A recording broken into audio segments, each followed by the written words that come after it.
Bonsoir à tous, bienvenue sur ce 4e plateau de Mediapart Live qu'on va consacrer à la question des migrants. Alors parce que l'année a été chargée en actualité sur ce sujet.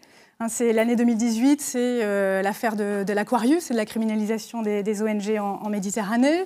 C'est quand même la première fois qu'on voit des militants d'extrême droite parader dans les montagnes et jouer aux gardes-frontières. C'est l'année de la loi Asile et Immigration de Gérard Collomb.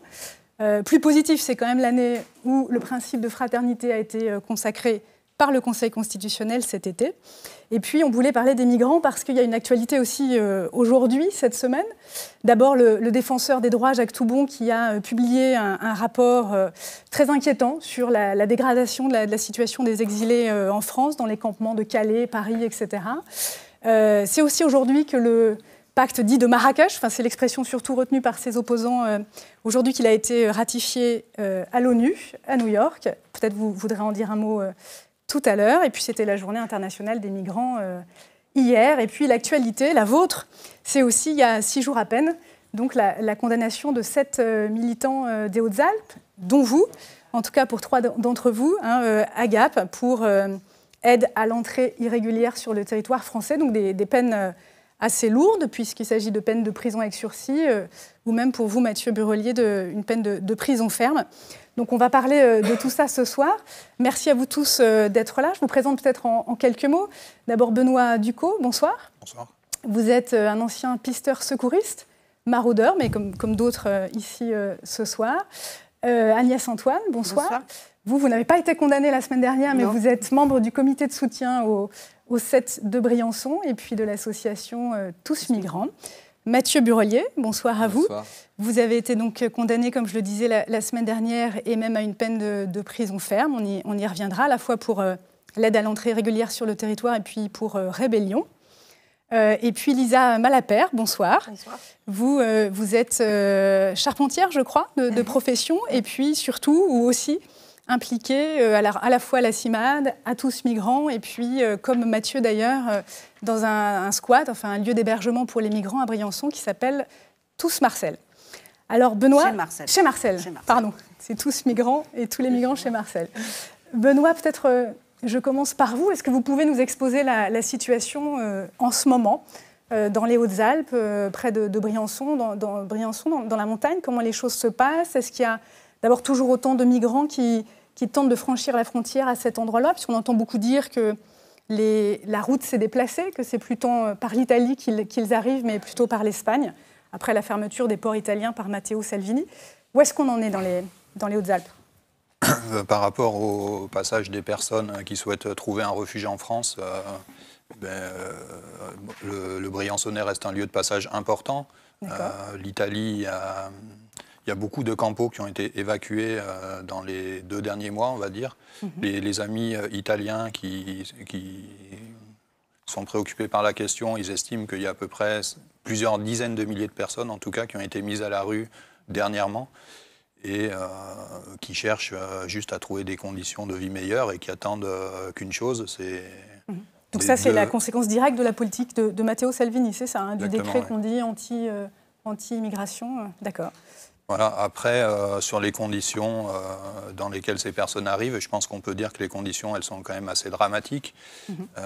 C'est des personnes qui arrivent souvent par le sud ou un peu plus au nord de l'Italie, qui arrivent en train jusqu'à Oulx, et à partir de là, elles doivent trouver un moyen de rejoindre la France pour arriver à Briançon, qui est la première ville française au pied de la frontière. Il y a à peu près une trentaine de kilomètres entre Oulx et Briançon, et à 16 km pour arriver jusqu'à la frontière. Oulx, c'est une ville qui est à peu près à 1000 mètres d'altitude. Pour arriver en France, il faut passer à la frontière au col du Mont-Genèvre, c'est 1850 mètres d'altitude, donc il y a déjà un dénivelé important. Et puis ils sont en basket, évidemment, ils n'ont pas les équipements que les uns et les autres vous avez pour franchir tous ces... Voilà, donc souvent, effectivement, ils sont mal équipés parce que voilà, ils n'ont jamais vu la neige, ils ne connaissent pas la montagne, ils ne savent pas à quel point il peut faire froid. En ce moment, nous, On a à Paris un climat assez clément, on va dire. Chez nous, il neige gros comme le poing. On peut à peine circuler sur les routes en ce moment. Ça veut dire que c'est vraiment très très compliqué. Il y a des gens qui des fois sont carrément stoppés dans leur progression parce qu'ils ne peuvent plus avancer, quoi. Il y a tellement de neige que... Et donc ça, c'est compliqué, hein, la neige, plus les températures assez extrêmes. Hein. Là, on a des nuits à -15 en ce moment. Alors ça, c'est les obstacles, au fond, naturels. Et puis, il y a des obstacles policiers, en tout cas des forces de l'ordre qui, voilà, toutes les nuits... C'est-à-dire que voilà, ces obstacles-là qui sont quand même importants, s'ajoute en plus une présence policière qui est quand même importante. Et on peut dire qu'il y a une véritable chasse à l'homme qui se joue tous les soirs sur ce col du Mont-Genèvre, avec des motoneiges, des policiers qui enfourchent des motoneiges, on va dire, et qui circulent un peu de partout pour pourchasser la moindre personne de couleur noire qu'ils vont trouver sur leur chemin. Est-ce qu'il faut dire chasse à l'homme? C'est ce que vous dites, donc vous pouvez tout à fait. Il y a d'autres militants qui disent plutôt jeu du chat et de la souris, donc c'est quand même un cran en dessous. Il y en a d'autres qui parlent de guet-apens. Enfin, c'est quel degré de harcèlement policier ou de quelle intensité du contrôle En fait, c'est très complexe. Hein. Le harcèlement policier, il commence par le non-respect du droit des personnes. C'est-à-dire que les mineurs se font refouler, les personnes qui demandent l'asile alors qu'elles auraient le droit de rentrer en France sont refoulées. Et puis après, il y a un harcèlement qui est plus violent, on va dire, qui peut aller jusqu'à des violences physiques, puisqu'on a des témoignages de personnes qui se font régulièrement passer à tabac par la police. Il y a des personnes qui se font dépouiller régulièrement de tout leur argent. On n'a pas compté combien de milliers d'euros avaient disparu depuis le début de l'année, mais on peut estimer à plusieurs milliers d'euros qui ont été volés à ces personnes. Est-ce qu'il y a des enquêtes en cours là-dessus? Puisque là, ce que vous dites est évidemment basé sur les témoignages des migrants eux-mêmes qui font ces récits. Est-ce que la justice s'est emparée de ces récits pour enquêter, tenter de vérifier? Puisque je sais que la préfecture du département nous répond régulièrement à nous journalistes que la déontologie des fonctionnaires est respectée, que tout se fait dans les règles. Donc, tout à fait. Voilà, ces informations, elles s'appuient sur un travail de recueil de témoignages qui est important, qui est fait par les maraudeurs solidaires. Et ces témoignages, ensuite, ils sont communiqués à des avocats qui déposent des plaintes et des signalements. Et il y a déjà eu plusieurs plaintes et signalements qui ont été déposés, c'est-à-dire que maintenant, plus personne, en théorie, ne peut ignorer ce qui se passe sur cette frontière et qui est complètement inadmissible. Alors, je crois que vous êtes venu avec des témoignages donc recueillis par tous migrants, les bénévoles. On avait invité un demandeur d'asile qui était passé par Briançon, qui est aujourd'hui à Paris, mais qui finalement n'a pas pu venir. Donc, peut-être que la parole, en tout cas, peut être représentée ici ce soir par les témoignages que vous avez recueillis.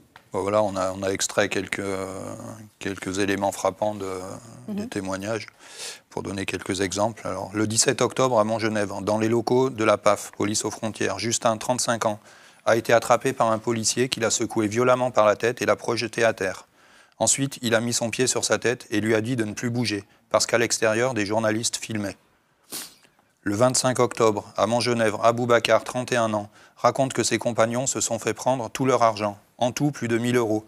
Les policiers leur ont demandé de ne pas opposer de résistance, que sinon ils les ramenaient en Libye. Le 16 octobre, à Mont-Genèvre, Lamine, 32 ans, a été poursuivi par les gendarmes. Il raconte que les gendarmes l'ont rattrapé, lui et ses compagnons, et qu'ils les ont menacés avec leurs armes. Le 30 septembre, au Fontenil, Malik, 22 ans, a été poursuivi par les policiers et les gendarmes qui portaient des fusils, qui l'ont aveuglé avec leurs torches et l'ont poussé jusqu'à ce qu'il tombe à terre. Le 4 octobre, à Mont-Genèvre, Mohamed, 22 ans, a été poursuivi par la police dans la nuit. Un policier l'a volontairement poussé dans un ravin. Il a roulé et heureusement, il a été retenu par un arbre. Il a cru que cette personne avait voulu le tuer et dans la panique, lui a demandé de l'achever. D'accord. Alors peut-être avant de passer la parole à Lisa, par exemple, Benoît, quand même un petit mot sur ce qui vous est arrivé l'année dernière. Votre visage est passé sur tous les écrans de télé de France quand vous avez été interpellé, vous, parce que vous veniez de porter secours à une femme enceinte qui était sur le point d'accoucher et que tentiez d'emmener à l'hôpital de Briançon. Oui. Dites-nous juste en 2 mots ce qui s'est passé, ça nous permettra de faire le lien ensuite avec... Voilà, c'était pas du tout le but recherché que ma photo se retrouve sur tous les articles de journaux. Je ne collectionne pas les articles de presse dans ma chambre. Voilà. Le but, c'était surtout d'en profiter pour commencer à dénoncer ce qui se passe sur cette frontière, parce que c'est... Voilà, ce qui s'est passé ce soir-là, c'est aussi une certaine forme de violence policière, avec des policiers qui, parce qu'on leur demande d'appliquer des directives et des lois, perdent toute capacité de discernement, et voilà, qui aggravent en fait les situations. Et c'est ce qu'on dénonce depuis des mois, c'est que cette présence policière, clairement, elle met en danger encore plus les personnes, et encore plus en hiver. Voilà. Alors vous avez été entendu, mais finalement, cette enquête-là a été classée sans suite. Mais donc, si on vous a invité ce soir, c'est parce que la semaine dernière, vous avez été condamnés, vous 3, pour cette infraction, ce délit d'aide à l'entrée irrégulière sur le territoire français, qui est une infraction qui est passible de quand même 5 ans de prison et 30 000 € d'amende. Et ce parce que vous avez, tous les 3, participé, comme 150 autres personnes à peu près, à une marche en avril dernier qui est partie du côté italien, qui a franchi la frontière au col de Montgenèvre et à laquelle se sont joints quelques migrants, une vingtaine, dit le procureur de la République de Gap. Et le procureur, lui aussi, estime que plusieurs de ces migrants étaient dans une situation irrégulière. En tout cas, il en a trouvé un dont c'est établi qu'il était sans papier. Lisa Malapert, est-ce que vous pouvez nous rappeler ce que c'était que cette marche, enfin comment et pourquoi elle s'est organisée? En fait, cette marche, elle s'est organisée dans un contexte qui était assez bouillant, parce que déjà, il y a tout ce dont a parlé Benoît, c'est-à-dire une militarisation et ce qui se passe à la frontière, en fait, c'est pas des bavures de policiers, c'est une systématisation des violences, donc ça, c'est quelque chose déjà de révoltant. C'est une zone de non-droit, la frontière, actuellement, pour les personnes en exil. Et puis, c'est ajouté à cela, le 21 avril, plus d'une centaine de personnes qu'on peut qualifier de néo-nazis, qui font partie du groupuscule Génération Identitaire, qui sont venus parader dans les montagnes et faire semblant qu'ils allaient bloquer la frontière et rétablir la souveraineté de la France et rétablir le contrôle des frontières. Voilà, donc en fait ça nous a... On se souvient des images, je crois qu'on peut en montrer quelques-unes, hyper impressionnantes, parce qu'en plus ils avaient un matériel pour filmer tout ça, depuis des hélicoptères, etc. Donc une énorme mise en scène de ce que Gérard Collomb à l'époque avait appelé des gesticulations. Oui. Ouais. Et en fait tout ça, la première chose, c'est que ça nous a fait peur. On voit les images là. Ouais. Ça nous a fait peur parce qu'en fait, ces personnes, c'est les mêmes personnes qui ont voulu affréter un bateau en Méditerranée pour stopper des bateaux dans la Méditerranée, donc c'est quand même hyper dangereux, qui ont pris part au fait d'incendier des lieux d'accueil, donc c'est quand même en fait, c'est un groupuscule qui est dangereux. Du coup, nous, le premier réflexe qu'on a eu, c'était de protéger les lieux d'accueil, de mettre vraiment... On a fait des tours de garde pour qu'il n'y ait aucun lieu qui soit attaqué, parce qu'on les voyait faire du repérage en ville dans leur voiture, et c'était extrêmement inquiétant. Donc, une des idées qu'on a eues, c'était on va aller les déloger de la frontière, en fait, puisqu'ils sont dans nos montagnes, on ne peut pas les laisser comme ça prôner le racisme et la haine dans les montagnes. Et on ne l'a pas fait, mais du coup, cette marche... Ce qui était sans doute une bonne idée, parce que ça aurait engendré peut-être des violences. Mais du coup, cette marche, elle s'est faite parce que c'était une vraie manifestation de colère contre non seulement la militarisation de la frontière, mais aussi contre ce groupuscule, en fait, et surtout, en fait, contre leur impunité, parce que la frontière est une zone de non-droit où eux, par contre, ils ont eu le droit de prôner le racisme, et où il y a des centaines d'exilés qui se font complètement mépriser. Du coup, cette marche, c'était contre tout ça, en fait. C'était une vraie manifestation qui s'est faite spontanément et on a marché ensemble, et c'était un symbole très fort, quoi. Juste pour préciser, donc, du côté judiciaire, le procureur de Gap a estimé qu'il n'y avait pas de propos racistes qui avaient été tenus, ni de violences commises à l'égard de migrants. Et il y a en ce moment une enquête qui est en cours sur d'éventuels délits d'immixtion, de confusion dans une fonction, dans la fonction publique de policiers aux frontières. Mais pour l'instant, il n'y a pas de poursuite, il n'y a effectivement pas de condamnation. Et il faut dire et ça c'était une information, une révélation de Mediapart, que cette enquête a été ouverte après que le ministère de la Justice a signé une circulaire disant qu'il était possible, a priori, de poursuivre des actions de cet ordre-là. Voilà, c'était juste pour donner cette précision. Et donc vous vous êtes retrouvé à ce procès, poursuivi pour ce délit d'aide à l'entrée irrégulière. Juste un petit mot sur la manière dont les choses se sont passées, peut-être, Mathieu Burelier ou Lisa, vous voulez? Après, je voulais rajouter rapidement sur la question des identitaires, c'est qu'ils ont eu ils ont eu le toupet de jouer les gardes frontières, mais ils ont pu faire ça parce qu'il y a eu une véritable connivence qui s'est installée avec les policiers de la PAF, mais aussi avec les gendarmes, parce que ça a duré 2 jours où ils étaient à peu près une centaine. Mais après, à peu près 1 semaine, 2 semaines plus tard, ils étaient encore présents. Et il y a beaucoup de témoignages de personnes qui ont vu que les policiers et les identitaires, en fait, étaient très copains-copains. Et que les identitaires, en fait, fournissaient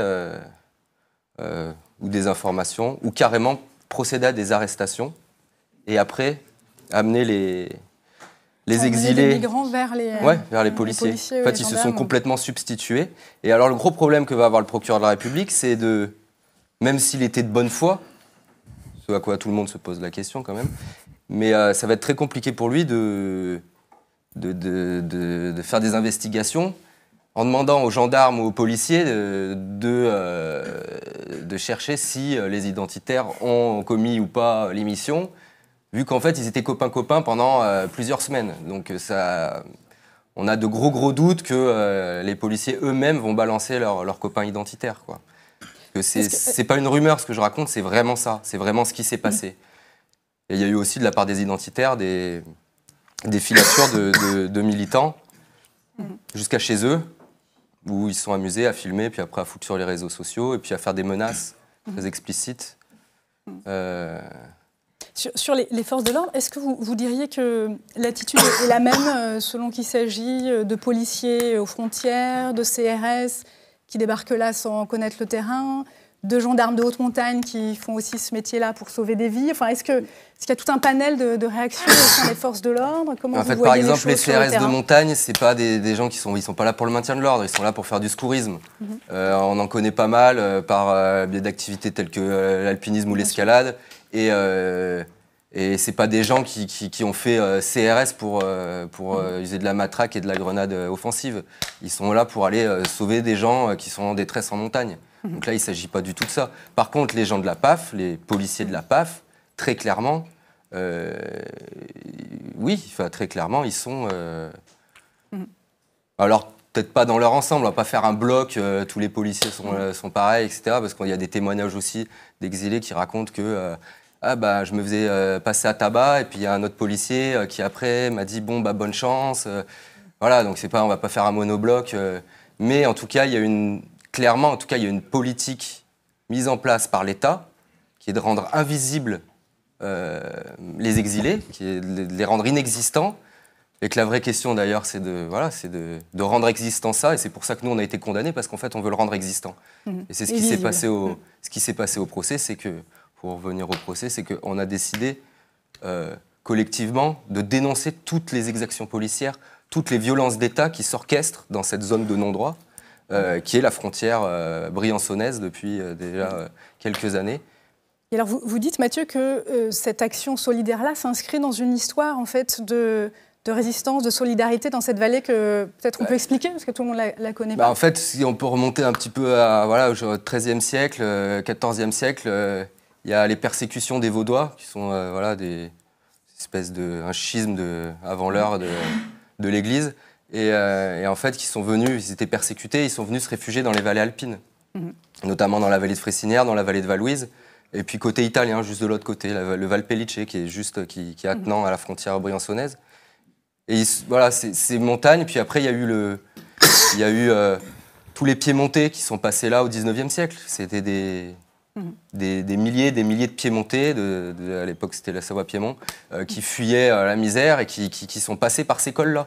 En fait, ces cols-là ont toujours été des lieux de passage, mais depuis l'Antiquité. D'ailleurs, la commune de Montgenèvre s'enorgueillit dans un dépliant qu'on peut retrouver à l'office de tourisme que terre de migration depuis l'Antiquité, Montgenèvre.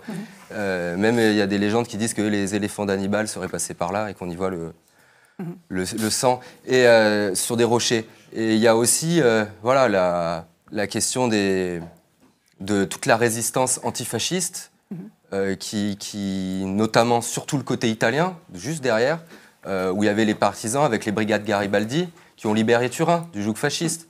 Il y a le Vercors, qui n'est pas très loin non plus, c'est pas le Briançonnais, mais voilà, les montagnes, en fait, ça a toujours été des lieux de refuge et de résistance. Et pour nous, il était inadmissible, et ça, il faut bien que l'État se le mette dans la tête, il était inadmissible que, ne serait-ce que pour une heure, que les fascistes reprennent le contrôle de quelque endroit que ce soit dans ces montagnes-là, qui ont une histoire qui est... Alors, je ne vais pas préciser, mais... Oui, j'invite tout le monde à d'ailleurs se procurer... on peut trouver, il y a la revue Nunatak, qui parle de toutes ces luttes en montagne, que ce soit des Pyrénées, des Cévennes, du Massif central, des Alpes, qui racontent en fait tous ces récits et ces histoires de lutte. Alors, je ne l'ai pas précisé, mais vous avez évidemment tous, vous trois et puis vos 4 autres camarades, fait appel. Donc, il y aura un nouveau procès. Benoît, vous vouliez juste dire quelque chose avant que je passe la parole à Agnès ? Je voulais juste rajouter que dans le contexte de mise en danger des personnes qu'on a évoqué, le fait qu'il y ait des maraudes qui se mettent en place pour aller secourir et porter assistance aux personnes est vraiment important. Et on essaye de faire en sorte, côté italien et côté français, que ce soit possible tous les jours. L'année dernière, on a eu 4 victimes dans l'hiver.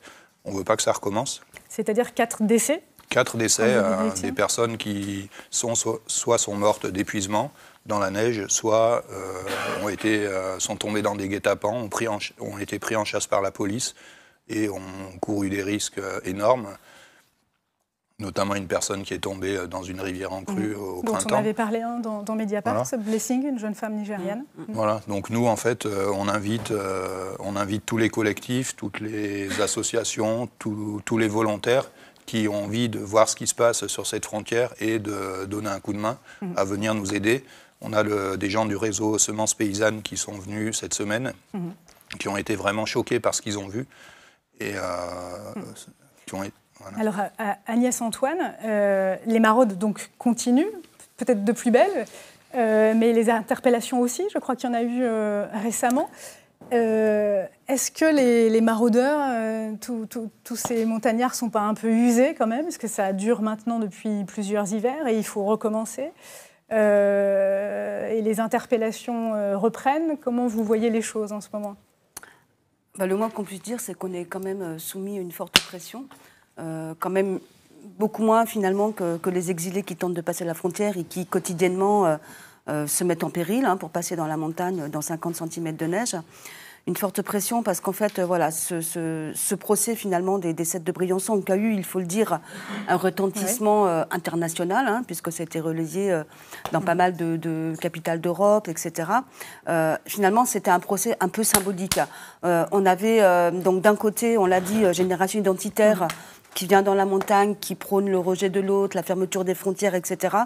De l'autre côté, 200 personnes solidaires qui disent toute leur fraternité à ces personnes qui tentent de passer en France. Et finalement, dans la balance, on se rend compte que il y avait un poids, mais 2 mesures. Génération identitaire, comme vous l'avez rappelé, n'a pas été inquiétée. Par contre, les 7 de Briançon ont eu droit à de la détention provisoire, ont eu droit à un procès de 17 heures. Pour 3 d'entre eux. Pour 3 d'entre eux, voilà. Pour 3 d'entre eux qui ne sont pas là, Théo, Bastien et Léonora, ont eu droit à un procès de 17 heures où vraiment on a bien vu que finalement les preuves matérielles contre le délit supposé d'aide à l'entrée irrégulière sur le territoire français n'étaient pas du tout réelles, n'étaient pas du tout concrètes. Ils ont été malmenés pendant ces 17 heures de procès par un procureur qui a eu quand même le toupet de faire venir à l'audience les policiers qui avaient matraqué Mathieu après la manifestation. Donc ça veut dire que Mathieu a passé le procès en fait en face des 7 policiers qui l'avaient matraqué. Qui eux se disent victimes. Voilà, qui eux se disent victimes. On y reviendra peut-être après. Voilà. Et puis finalement, une juge qui a essayé de mener son procès tant bien que mal. Les avocats avaient quand même l'impression, avec leur plaidoirie, avec surtout les témoignages des 7 qui vraiment ont été très pertinents et ont vraiment expliqué en quoi cette manifestation, ce jour-là, était importante au vu des exactions policières qui se produisent quotidiennement à la frontière. Donc vraiment, tous les motifs de la manifestation étaient expliqués. Je crois que les murs du tribunal, ce jour-là, ont vraiment été éclaboussés par tout ce qu'ont raconté les 7 prévenus sur ce qui se passe à la frontière. Et malgré cela, voilà, le verdict est tombé. Et la formation de jugement donc a suivi à la lettre les réquisitions du procureur, qui étaient très lourdes et qui, au tout début de son réquisitoire, a quand même complètement abandonné l'idée de bande organisée. Ce qu'il faut savoir, c'est que sans bande organisée, on ne peut pas s'organiser pour faire passer des migrants. Ce détail, entre guillemets, vous étiez renvoyé pour ce délit en bande organisée, ce qui faisait passer la peine à 10 ans potentiellement qui doublait la peine. de voilà, prison. tout à fait. Et donc, voilà, le procureur, dès le début de son réquisitoire, a complètement abandonné l'idée de bande organisée. Et donc, s'il n'y a plus de bande organisée, il ne peut pas y avoir de délit de passage. Voilà, c'était vraiment une manifestation. Et ce qu'on a vécu donc, lors du délibéré, c'était quelque chose de complètement surréaliste, avec une juge qui rendait son verdict, mais avec un mépris absolument ahurissant envers les prévenus, humiliant. Voilà, elle tentait de les humilier, de les rabaisser. Et ça, c'était vraiment blessant. Et nous, vraiment, ce qu'on a eu l'impression après coup, c'est qu'en fait, de toute façon, les choses étaient jugées d'avance et que la justice, de toute façon, avait choisi entre les solidaires et le camp de la mort. La justice a choisi le camp de la mort. Parce que c'est quand même bien ça qui est en jeu aujourd'hui. Imaginez-vous, on rentre à Briançon le soir du délibéré et on apprend que tout de suite, 3 maraudeurs se font interpeller par la police le même soir. Qu'est-ce que ça veut dire? Ça veut dire que de toute façon, tout est en place de la part de l'État pour qu'il n'y ait plus personne au col de Montgenèvre qui soit témoin de ce qui se passe. Les maraudeurs se font interpeller, donc on les interpelle pour délit d'aide à l'entrée sur le territoire, mais en plus, on rajoute à chaque fois des autres délits, de manière à les recriminaliser. Ça veut dire que vous avez un canif dans votre voiture, eh bien vous pouvez être poursuivi pour port d'armes par destination. Voilà, c'est vraiment... On est dans une logique un petit peu de surenchère de la part de l'État par rapport à ce qui se passe, par rapport aux maraudeurs, à ce qui se passe au col de l'Échelle. Comme il faut vraiment que plus personne ne soit témoin des exactions policières, puisqu'on les a dénoncées, puisqu'il y a des plaintes, puisqu'il y a des signalements. Forcément, ils ont ça devant les yeux. Pour qu'il n'y ait plus de plainte, pour qu'il n'y ait plus de signalement, il ne faut plus qu'il y ait de témoins. Peut-être je peux expliquer quand même sur la question du délit de solidarité. Il y a effectivement eu donc, une décision du Conseil constitutionnel cet été, début juillet, 6 juillet. Qui a consacré le principe de fraternité et qui fait qu'aujourd'hui, pour l'aide au séjour, mais donc au séjour en France, pour l'aide à la circulation des migrants, mais une fois qu'ils sont entrés en France, il peut y avoir une sorte d'immunité humanitaire, mais qui ne s'étend pas au délit d'entrée sur le territoire, c'est-à-dire au délit de franchissement de la frontière. Est-ce que les uns et les autres, vous comprenez que le Conseil constitutionnel ait voulu faire cette nuance? Il dit, au fond, il faut faire la balance entre le principe de fraternité et l'ordre public. Et ben moi, je mets la frontière ici. On peut continuer à poursuivre pour l'aide à l'entrée sur le territoire français. Mais le premier ordre public, c'est de respecter les droits des personnes. Actuellement, à la frontière, les droits des personnes ne sont pas respectés. Pourquoi les gens prennent des risques pour passer? Parce qu'effectivement, ils arrivent, ils se font refouler en déni complet du droit qu'ils ont à rentrer en France. Un mineur qui arrive à la frontière, il suffit qu'il se déclare mineur à la PAF. Et dans ce cas-là, il doit être pris en charge par le conseil départemental. Et c'est le conseil départemental qui doit évaluer ou non sa minorité. Il ne s'agit pas que les agents de la PAF, comme ça, en le regardant, disant celui-là, il a une apparence majeure, on le renvoie. Et quand on dit ça, on a les preuves. On a quantité de papiers de refus d'entrée sur lesquels il est marqué apparence majeure. un demandeur d'asile qui arrive à la frontière peut tout à fait déclarer qu'il est demandeur d'asile. Et dans ce cas-là, on doit examiner sa situation. Or, vous le savez très bien, à aucune frontière, ça se passe comme ça. Dans la Roya, il y a eu quantité de mineurs qui ont été refoulés. En Espagne, enfin à Bayonne, ça commence à se passer exactement de la même manière. Donc l'ordre public, pour nous, l'ordre public, le premier ordre public, c'est de respecter les droits des personnes. Ces droits sont inscrits dans la loi. Et c'est absolument scandaleux que, consciemment, ces droits soient déniés à la frontière. Et qu'en plus, ils s'accompagnent de violences policières. Et qu'en plus, ils s'accompagnent de vols. Et qu'en plus, ils s'accompagnent de traitements inhumains et dégradants. Je fais juste une petite précision, parce que donc, le défenseur des droits, Jacques Toubon, a publié aujourd'hui un rapport dans lequel il recommande, au fond, d'étendre les immunités humanitaires, y compris au délit d'aide à l'entrée sur le territoire, au moins pour les mineurs, et quand il s'agit, alors il dit, de personnes qu'on aide à entrer et qui sont en quête du statut de réfugié. Donc ça couvre effectivement déjà pas mal de monde. Mathieu, je voyais que vous vouliez réagir, non, sur ce... Ouais, c'est l'absurde, en fait. L'absurde de ce qui se passe, en fait. On est subjugué par la capacité de l'État à vouloir invisibiliser un drame, en fait. Et que ça peut se passer en Méditerranée, quand on retire le pavillon, on fait pression pour retirer le pavillon à l'Aquarius, et qu'on empêche ce bateau de repartir. Parce que s'il n'y a pas de témoins, il n'y a personne pour dire il y a tant de personnes qui se sont noyées. Et en fait, à Briançon, c'est exactement la même chose. Et en fait, qu'on soit... Enfin, c'en est tellement absurde, mais même le dernier des cyniques serait... C'est pas viable, en fait, de rendre invisible un drame qui est en train de se passer. Enfin, c'est une vision, je sais pas, tellement mortifère. Enfin, je crois qu'en tout cas, la détonation là, des condamnations de la prison ferme avec sursis, qu'il y a eu en fait dans tout le Briançonnais, ça a servi en fait vraiment ça a été un coup. Personne s'attendait à ce que en fait les magistrats suivent en fait cette politique dégueulasse orchestrée par l'État, vu qu'on vient de le dire, en fait, on a l'impression qu'on est encore plus républicain que la préfecture, parce qu'on est là à demander ce que les droits soient... Au fond, les uns et les autres, et peut-être vous n'avez pas tous la même réponse d'ailleurs, hein, au fond, vous estimez qu'il faudrait faire comment? Est-ce qu'il faut ne pas contrôler sur cette frontière? Est-ce qu'il faut contrôler uniquement sur les routes? Est-ce qu'il faut contrôler les frontières, à ça l'arrivée sert à à rien. Briançon? Est-ce que et je ne sais pas si vous avez tous la même réponse, hein, mais Lisa, par exemple. En fait, les frontières, pour moi, je ne sais pas si je peux dire que je suis pour ou contre les frontières ou les contrôles ou quoi, mais c'est juste que les frontières, c'est des lieux de passage. De toute façon, les gens, on ne pourra jamais endiguer les migrations. En fait, les migrations, c'est l'humanité. Et du coup, les frontières, c'est vouloir exercer un contrôle sur quelque chose de naturel. Et en fait, c'est ça qui est mortifère. Du coup, je ne sais pas qu'est-ce qu'on peut dire, mais c'est juste vouloir contrôler les passages. En fait, si on bouge là, ça passera là. Et là, c'est plus dangereux. Et en plus, là, il y a des traques, il y a des chasses. Donc, c'est pas possible. Et les frontières, c'est le danger actuellement. Le contrôle des frontières et la criminalisation des personnes en exil, c'est ce qu'il y a de dangereux aujourd'hui. Agnès? Alors, on parle de contrôle aux frontières, mais actuellement, en vrai, il n'y a pas de contrôle aux frontières. Il y a un contrôle aux frontières que pour les personnes de couleur noire. Comment ça s'appelle, ça?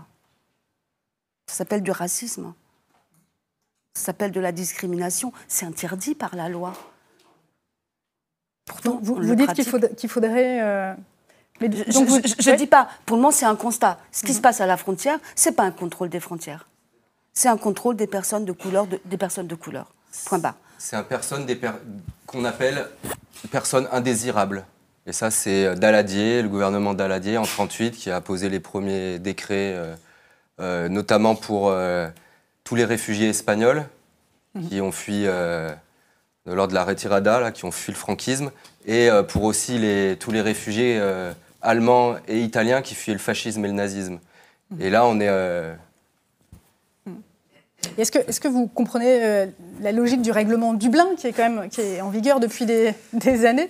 J'entends que vous soufflez, Lisa, qui prévoit que, au fond, le premier pays de l'Union européenne où un demandeur d'asile met le pied, donc souvent l'Italie, la Grèce, maintenant aussi beaucoup l'Espagne, c'est le pays qui est responsable de la demande d'asile.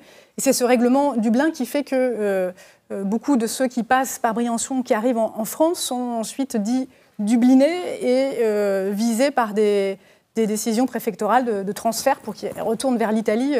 Il y a une espèce comme ça de jeu de chacun se revoit la balle dans l'Union européenne. Il y a en plus visiblement pas de solidarité entre États pour se répartir les demandeurs d'asile quand leur demande est acceptée et enregistrée. Moi, je trouve ça incroyable en fait que ce genre de mesure puisse exister parce que c'est juste jouer avec des êtres humains. Ce serait parfaitement impossible d'imaginer de telles mesures sur des Occidentaux en fait.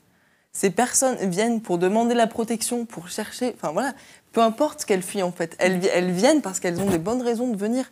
Et là on dit non, toi plutôt Italie. Et puis ce à quoi l'Europe procède, c'est ni plus ni moins que des déportations.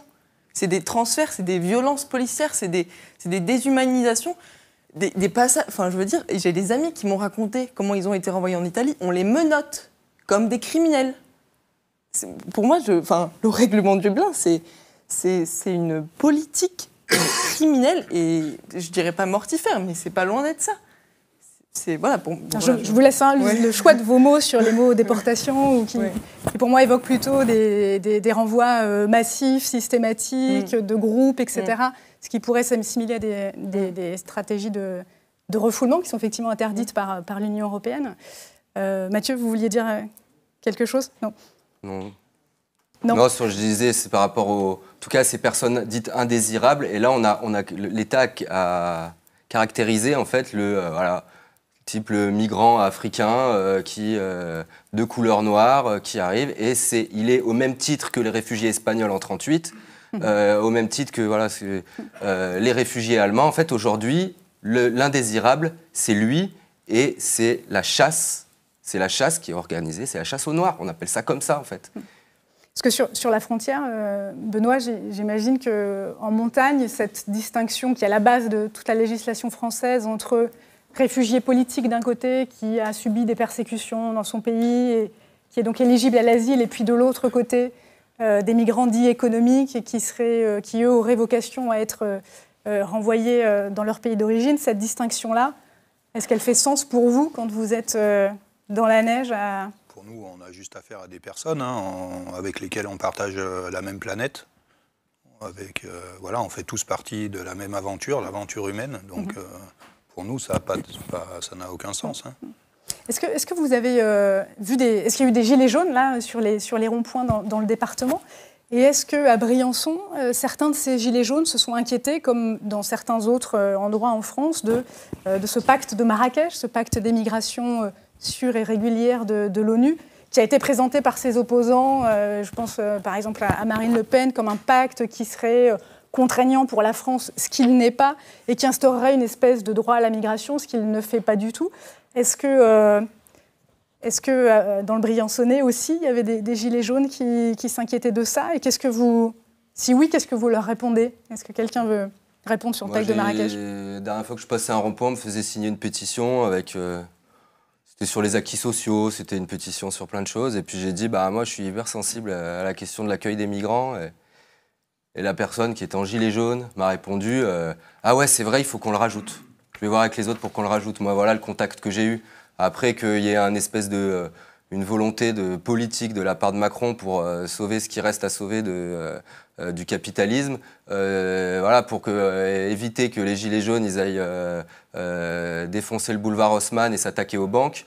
Et en fait, il fait le glissement sémantique. On part sur l'immigration, comme ça, on glisse, et peut-être ce sera peut-être mieux pour ses copains banquiers et ses copains patrons que les gilets jaunes puissent s'attaquer plutôt à des centres d'accueil de migrants. Enfin, c'est la théorie, c'est le bouc émissaire en fait. Le problème, c'est pas les migrants, faut arrêter le délire, quoi. Comme vous avez, Le problème, vous c'est avez les banques. vu Emmanuel Macron dire qu'il fallait discuter immigration dans ce grand débat national. Oui, il a glissé là-dessus. On ne sait même pas pourquoi c'est arrivé là, mais c'est juste parce que c'est une situation où, de toute façon, le capitalisme il est en train de vaciller. Donc, pour sortir de la crise, qu'est-ce qu'on fait? Qu'est-ce qu'ils ont fait dans les années 20? Ils ont collé voilà, le grand capital. Qu'est-ce qu'il a fait? Il y a eu des réunions, ça s'est organisé avec Mussolini. Et on a foutu Mussolini au pouvoir. Qu'est-ce qui s'est fait dans les années 30? Les grands patrons allemands, ils se sont réunis et ils ont décidé de financer Adolf Hitler. C'est comme ça que le fascisme est arrivé, parce que le fascisme, c'est le meilleur allié en cas de crise, c'est le meilleur allié du capital. Regardez, Orban, là, il est en train de pondre des trucs contre les travailleurs hongrois, voilà, parce que c'est des gens qui sont ultra-libéraux, et du coup, que les Gilets jaunes ne se trompent pas à glisser sur Marine Le Pen. Mais je pense qu'il y en a plein qui ne sont pas du tout bêtes et qui n'ont pas vu le piège, voilà, parce que les migrants, en fait, nous, on les appelle, ouais, pour nous, c'est des exploités, en fait. Ils sont exploités, ils sont obligés de se casser de chez eux parce qu'il y a des multinationales en l'occurrence françaises, c'est la France-Afrique, parce qu'en l'occurrence, à Briançon, la plupart, c'est l'Afrique de l'Ouest qui arrive. Des jeunes d'Afrique de l'Ouest, bah, c'est les premières victimes, en fait, de notre politique à nous, de la politique de l'État français et du capitalisme, en l'occurrence français. Et ils sont obligés de partir de là-bas parce qu'ils n'ont pas d'avenir. Alors, juste Benoît, peut-être pour terminer, parce qu'on arrive au bout de l'émission. Agnès, allez, une minute. Oui, par rapport aux Gilets jaunes et par rapport donc, à la suite de ce qui va se passer chez nous, donc le 10 janvier, il y a à nouveau donc, le procès de 2 solidaires qui sont poursuivis pour aide à l'entrée. Et donc, on voulait vraiment axer la mobilisation du 10 janvier, du 9 et du 10 janvier sur les violences policières, puisqu'à la frontière, c'est quotidien. Et on s'en est rendu compte donc, pendant toutes les mobilisations des Gilets jaunes et des lycéens que les violences policières ont aussi explosé. Et donc, on appelle vraiment tous les collectifs qui luttent contre les violences policières à venir nous rejoindre le 10 janvier à Briançon. Vraiment, on veut mettre l'accent là-dessus parce que ce soit à la frontière ou dans les lycées ou au rond-point, il faut vraiment que les violences policières s'arrêtent. D'accord. Et puis Benoît, le dernier mot pour terminer. Qu'est-ce que vous vouliez ajouter ? Je ne sais pas, c'était pour aller dans le sens de Mathieu. Hein. Je voulais juste dire que l'immigration, c'est juste une des nombreuses manifestations des souffrances de la planète et que ces souffrances, elles révèlent en fait l'impasse d'un système capitaliste ou néolibéral ultra-financiarisé, je ne sais pas comment on peut l'appeler, et que tout ça, ça devrait nous inciter à inventer un autre modèle en fait. Voilà, c'est... Très bien, merci à vous 4. On suivra à Mediapart ce qui se passe cet hiver dans les Alpes. Merci à vous. Merci.